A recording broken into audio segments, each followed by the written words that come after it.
Olá, seja bem-vindo ao nosso canal. O nosso conteúdo de hoje é relacionado ao tema da personalidade e da capacidade. Logo no início do Código Civil, os estudos elementares, iniciais do Código Civil, lá realmente no artigo 1º e seguintes. Apesar de tema elementar, do início dos estudos do Código Civil, de extrema relevância para todo o entendimento do direito civil. Falarmos aí da personalidade e da capacidade. Se analisarmos o artigo 1º do Código Civil, lá teremos: toda pessoa é capaz de direitos e deveres na ordem civil.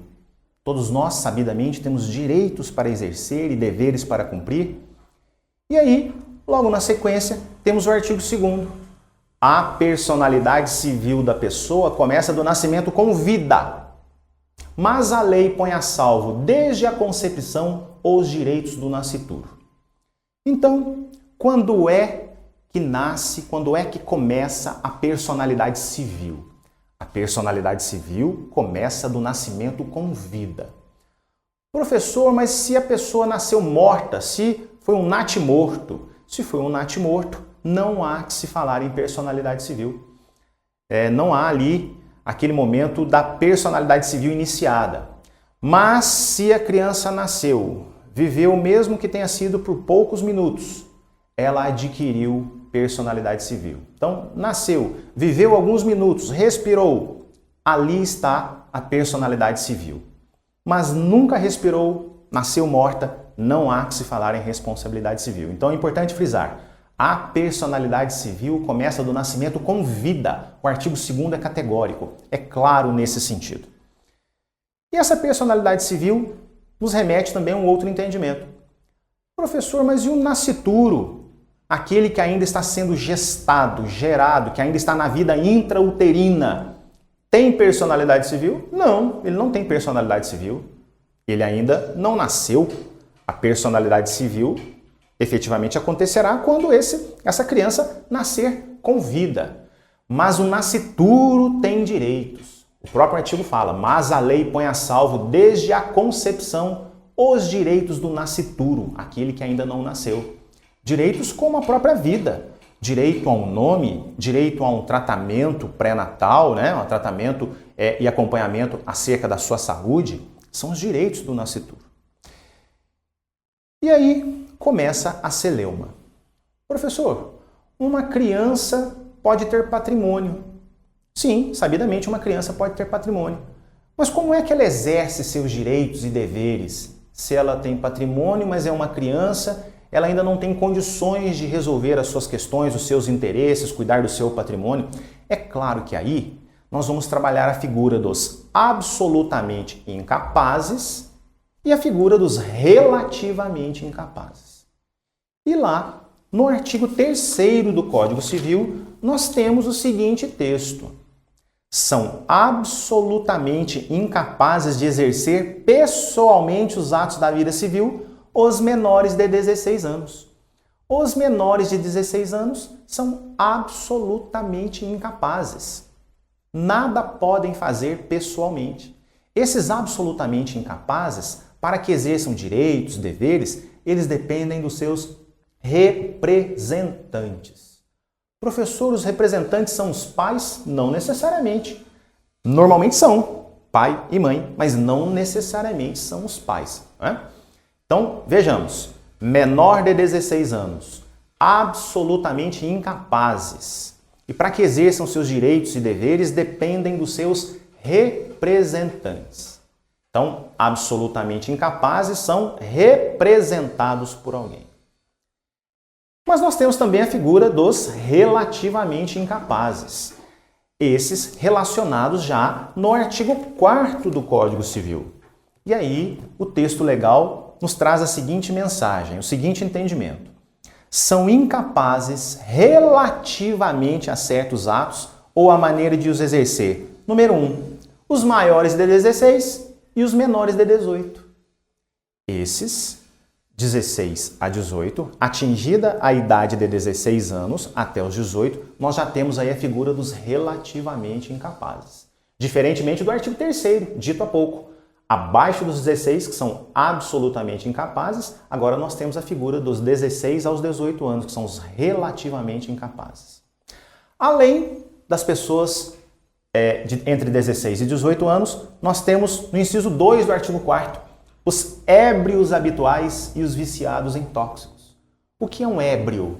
Um ébrio habitual e os viciados em tóxicos. O ébrio é o alcoólatra inveterado, aquele que efetivamente perdeu o controle da sua vida, a gestão dos seus negócios, a gestão da sua vida civil, porque ele está viciado de tal forma nesta droga lícita, o álcool é uma droga lícita, e ele está de tal forma viciado que ele já perdeu emprego, bens, família, casamento. Esse é o chamado ébrio habitual. O ébrio habitual e os viciados em tóxicos, que também, em razão de tal vício, em razão de tal mal, também podem perder o controle das suas vidas, patrimonial, matrimonial, profissional, também são considerados relativamente incapazes. Ainda no artigo 4º do Código Civil, nós já vimos os que estão entre 16 e 18, no inciso 2, os ébrios habituais e os viciados em tóxicos. Número 3, aqueles que por causa transitória ou permanente não puderem exprimir a sua vontade. Tomemos aqui o exemplo de uma pessoa que sofreu um acidente e que hoje está em coma. Essa pessoa, ela está relativamente incapaz, ela não consegue exprimir a sua vontade, ou de maneira transitória, ou de maneira permanente. A pessoa que foi acometida de determinada patologia neurológica, um acidente vascular cerebral, um derrame, alguma coisa dessa natureza, e perde o controle das suas faculdades ou da gestão da sua vida, o que não é raro de acontecer. Essa pessoa, ela está no rol dos relativamente incapazes. São apenas alguns exemplos, temos vários. E por último, no inciso 4, aqui do artigo 4º, nós temos a figura dos pródigos. O que é o pródigo? Pródigo é aquele gastador inveterado. É aquele que gasta além da conta, compra de maneira demasiada, compra vários itens iguais. É o sujeito que chega numa loja e quer 3 aparelhos de televisão de uma vez. Esse é o pródigo e sabidamente não tem nem como pagar. Já está desfazendo o patrimônio da família, gastando o que tem, gastando o que não tem. É o sujeito perdulário, está dilapidando o patrimônio. Esse também pode ser considerado um relativamente incapaz. Essas pessoas relacionadas no artigo 4º do Código Civil, os relativamente incapazes, para que eles possam exercer os atos da vida civil, eles dependem dos seus assistentes. Então, vamos relembrar? Artigo 3º, absolutamente incapazes. Esses dependem dos seus representantes. Os representantes é que vão agir em nome dessas pessoas. Então, aquele menor da idade, menor de 16 anos inclusive, tem lá 12, 13, 14, 15 anos e eventualmente tem patrimônio, é o representante que vai cuidar dos negócios para ele. O menor nem o acompanhará naquele ato. Tomemos aqui a ideia de que é o pai ou é a mãe, ou os pais são os seus representantes. Os pais resolvem, os pais tomam a frente, os pais tomam a iniciativa e representam os interesses daquele menor que é absolutamente incapaz. Agora, já no artigo 4º, esses que citei nos 4 incisos, os relativamente incapazes, eles são assistidos por alguém. Eles dependem dos seus assistentes. E aí, os assistentes acompanham os atos desses relacionados no artigo 4º. Então percebam que de maneira absolutamente rápida e objetiva, nós percorremos o artigo 1º, os artigos 1º, 2º, 3º e 4º do Código Civil, para que possamos aí ter as noções preliminares sobre a personalidade e sobre a capacidade. Faremos, inclusive, num próximo conteúdo, um post simplesmente voltado para a figura da emancipação. Tema este previsto lá no artigo 5º do Código Civil. Ok? Mas, por hora, ficam aqui essas informações iniciais. Registre-se no nosso canal, ative o sininho, faça lá o compartilhamento e obrigado e até os próximos conteúdos.